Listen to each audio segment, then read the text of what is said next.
Hi, I'm Aisha, and I'm a former host of Mocha Single Mothers by Choice, or SMCs. Like you, as an SMC, I decided to become a mother knowing I'd be the sole care provider and parent of my children, at least at the outset. The Mocha stood for Black, so I'm using the word Black, and I'll be discussing being a single mother by choice from a Black woman's lens. You'll connect with all the interesting and fun things about this non-traditional path, like discussing which sperm to use and some hard truths about fertility and the realities of dating as a single mother who doesn't have a co-parent to rely on occasionally, and what it's actually like to parent as an SMC. This is the Black Single Mothers by Choice podcast. Hi, everybody. So for this episode, we are going to discuss two common ways that SMCs conceive. One is through IUI, and the other way is through IVF. But before we get into defining those two terms, I do want to have an upfront disclaimer that the information and what we're going to share are our opinions unless otherwise specified. So we are going to root this episode in some data from CDC and some common resources, but I just want to state that up front.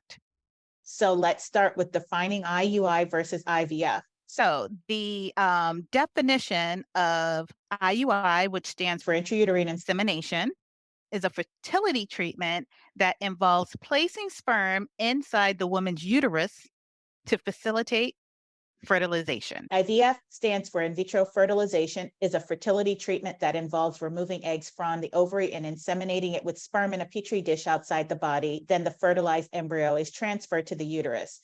How does ICI differ from IUI? ICI stands for intracervical insemination, and it's essentially where you go in through the vagina and place sperm as close to the cervix as possible, and ideally the sperm will swim into the uterus and fertilize the egg. With IUI, the sperm is placed directly into the uterus. What are the costs associated with a typical IVF cycle? A typical IVF cycle will cost anywhere between $11,000 and $18,000 per cycle.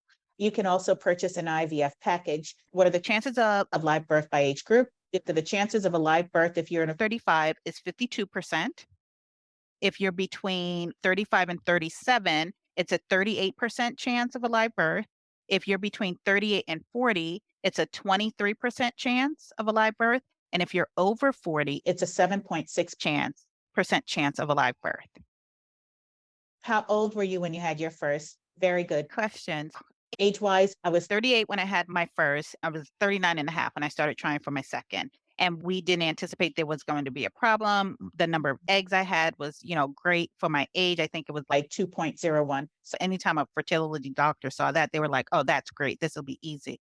I had 2 vials of my daughter's donor pre-purchase and storage. I did 2 IUI before I switched to IVF because I didn't get pregnant at all. And so my doctor and I were certain that it was just a matter of time trying to find the right egg.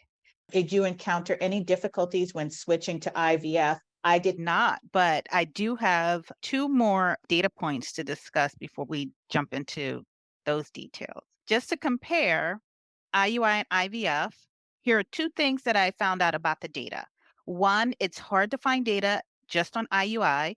And so I had to go to a specific fertility clinic. When I talked about the resources that I used, I had to use a particular clinic to capture IUI stats. And then the race component. So it was really hard to find stats broken down by race. Now, what I started to find in more recent articles and more recent research is that is starting to change.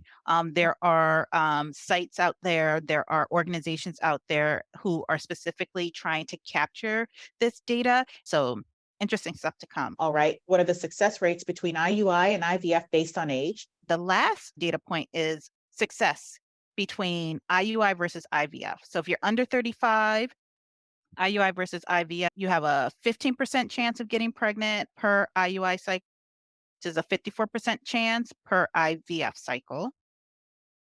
For the age group 35 to 37, IUI, you have a 10% chance per cycle. For IVF, you have a 40% chance of success, which equals a live birth. For 38 to 40, for IUI, you have an 8% chance versus a 28% chance with IVF.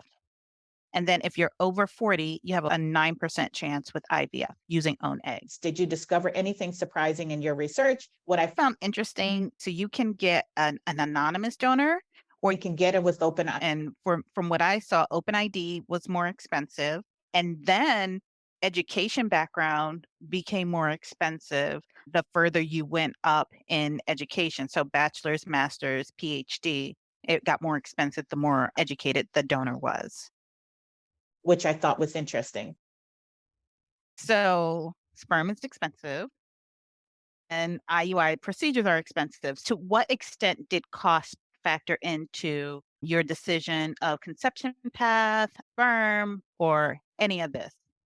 Well, I will say finances did play into it for me. So I paid out of pocket for maybe 80% because my insurance did cover anything that fell under diagnostics and then any medications that had An alternative use where fertility application was an alternative use and not its primary use. So some of the meds are used for other things. Explain your financial experience with fertility treatments. For my first child, I conceived using IUI on my second try, so it was not the financial hit that it could have been.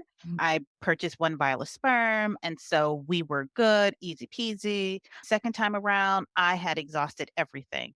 Now, I will say I had always been fairly frugal and always saved for a rainy day, and I worked a second part-time job and saved up that money. So I had money reserves to pull from, but I had no idea the extent of the reserves. And I remember crying to myself when the first IUI didn't work, like, what if the second one doesn't work? I can't afford IVF. So my daughter was 1 when I started trying for the second, and my insurance didn't cover anything. So I had to be real creative about how I went about finding funds to finance my second try. And so I used a combination of savings, 401k loan, low interest credit cards. And so I just did the best that I could. Did fertility costs impact your other financial plans? Say having children is a gamble. Like, you're not going to get a real return on investment if you're looking for monetary. There's not always a rhyme or reason, but I will say you really want to think about tapping into those alternative resources and exhausting your savings because once baby is here, you only get more bills and more expenses on top of that because childcare doesn't stop. You still need to work, right? Groceries will double. Babies need clothes, they need gear, they need all of this stuff. So you have to make sure whatever financial moves you're making in order to have this baby, that you can also pay for everything that comes with that baby afterwards. And I don't have a windfall inheritance. That was never coming my way. And so when I looked at 401k loans and additional consumer credit card debt, I had to be able to be sure that I could pay childcare. I needed to make sure that I was able to sustain the finances of my household while pursuing S&C hood. So for me, as I got further into the 3 years, I really had to have heart-to-heart conversations with myself. What improvements do you hope to see for Black women in fertility treatments? Hopefully, we Start to make this proactive investment in improving IVF success rates for Black women. We will talk about that when we get to the medical side and advocacy side of being a Black SMC. Hopefully, we start to see trends where we can work with doctors who look like us. There's a change in how we're treated in our success rates in other fields of medicine. Hoping that we see similar success rates if we start working with doctors in fertility specialties that look like us. So they tend to hear our concerns differently. Well, hopefully you found this to be another informative episode. Thank you for tuning in. And Bye now. Well, Pod, thank you so much for taking the time to listen. If you like what you heard, please share this podcast with your girlfriends. And I'd love to hear your thoughts about the topics covered in this episode. So email me at mochasmc@gmail.com. And if you found value in the topics covered, consider making a donation using the link in the show notes below. Till next time, Pod. Bye now.